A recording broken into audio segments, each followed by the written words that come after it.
Isaac and Rebekah began their married life under God's covenant promise, but like Abraham and Sarah before them, they too faced trials. For 20 years, Rebekah remained barren, Genesis 25:20-21. Isaac prayed earnestly to the Lord on behalf of his wife, and God heard his prayer. In answer, Rebekah conceived twins, though her pregnancy was difficult. When she inquired of the Lord, he told her, "2 nations are in your womb, 2 people shall be separated from your body, one shall be stronger than the other, and the older shall serve the younger." Genesis 25:23. Esau, the firstborn, grew into a skillful hunter, while Jacob, the younger, was quiet and stayed near the tents. Sadly, the family experienced division.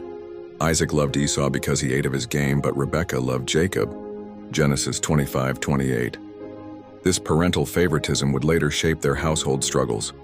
When famine struck, Isaac sought guidance, but God told him not to go down to Egypt as Abraham once had. Instead, God reaffirmed his covenant. "I will establish the oath which I swore to Abraham your father, and I will multiply your descendants as the stars of heaven." Genesis 26:3-4. Isaac obeyed and remained in Gerar, where God blessed him richly. Yet like Abraham, he faced conflict over wells and interactions with foreign rulers. But each time God sustained him and made peace prevail.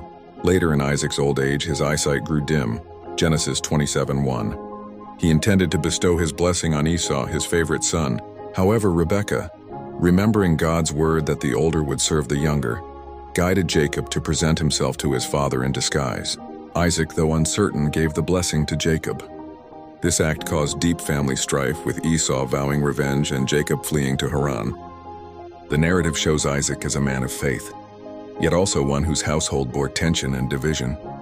Despite these struggles, Isaac lived a long life, witnessing God's promises continue through Jacob. Genesis 35:28-29 records, Isaac lived 180 years. So Isaac breathed his last and died and was gathered to his people, being old and full of days. And his sons Esau and Jacob buried him. In his death, the 2 estranged brothers came together to honor their father, much like Ishmael and Isaac had buried Abraham together. Thus concludes Isaac's earthly journey. His story with Rebekah reveals both the frailty of human families and the steadfastness of God's covenant love. Isaac, though often portrayed quietly beside stronger figures like Abraham or Jacob, stood as a bridge in the covenant line. Through him, God established the nation of Israel and showed that his purposes prevail, even amid human weakness. Isaac and Rebekah's life reminds us that faith means trusting God's promises across generations. Though they knew sorrow, barrenness, division, and age,